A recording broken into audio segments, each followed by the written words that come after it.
கர்த்தருக்குள் பிரியமானவர்களே, ஆகஸ்ட் 16 இன்றைய பனித்துளிகளின் தலைப்பானது தேவைகளை சந்தித்தல். வசனம் உபாகமம் 15வது அதிகாரம் 11வது வசனம். சிறுமைப்பட்டவனும் எளியவனுமாகிய உன் சகோதரனுக்கு உன் கையை தாராளமாய் திறக்க வேண்டும் என்று நான் உனக்கு கட்டளையிடுகிறேன். ஒவ்வொரு நாளும் என்னுடைய சிநேகிதனுடைய வீட்டின் கதவை தட்டி வெறுமையான பிளாஸ்டிக் பாட்டில்கள் இருக்குமா என்று கேட்கும் ஒரு பலவீனமான பெண்ணை அவர் பார்த்தார். அந்த பாட்டில்களை விற்று அதில் கிடைக்கும் வருமானமே அவளுடைய வாழ்வாதாரம். என்னுடைய சிநேகிதனுக்கு ஒரு எண்ணம் உதித்தது. நீங்கள் எங்கு தங்கியிருக்கிறீர்கள் என்று சொல்ல முடியுமா என்று அவளிடம் கேட்டார். அந்த பெண் அவரை ஒரு குறுகிய பாதையின் வழியாய் குப்பையான இடத்திற்கு அழைத்து சென்றாள். அவள் தங்கும் இடத்தை கண்டு இறக்கப்பட்ட அவர் அவள் உறங்குவதற்கு ஏதுவான ஒரு சிறிய கூடாரத்தை அமைத்து கொடுத்தார். அப்போதுதான் அவருக்கு இன்னொரு எண்ணம் உதித்தது.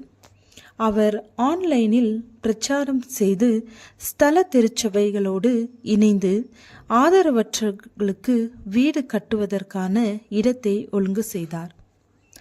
ஆதரவற்றவர்களுக்கு உதவும்படி வேதாகமம் முழுமையும் தேவ ஜனத்திற்கு நினைவுபடுத்துகிறது.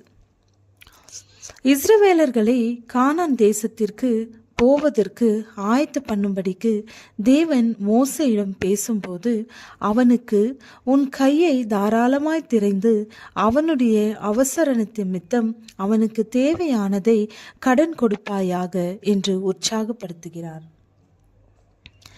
தேசத்திலே எளியவர்கள் இல்லாதிருப்பதில்லை என்றும் அவ்வேத பகுதி அறிவிக்கிறது. இது உண்மை என்பதை அறிவதற்கு வெகு தூரம் போக வேண்டியதில்லை.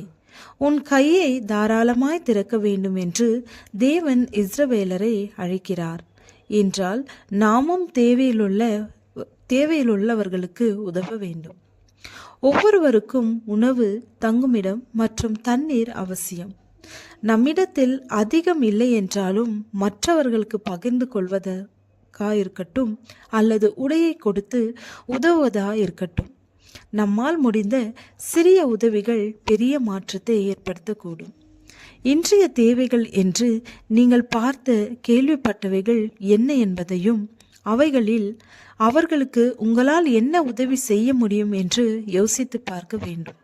அதற்கு ராஜா பிரதியுத்தரமாக, மிகவும் சிறியவராகிய என் சகோதரனான இவர்களில் ஒருவனுக்கு நீங்கள் எதை செய்தீர்களோ அதை எனக்கே செய்தீர்கள் என்று மெய்யாகவே உங்களுக்கு சொல்லுகிறேன் என்பார். மத்தேயு 25வது அதிகாரம் வசனம் 37-40 வரை. ஜெபம். இயேசுவே, என்னை சுற்றியுள்ளவர்களுக்கு உதவக்கூடிய வழியை எனக்கு காண்பித்தருளும். ஆமென்.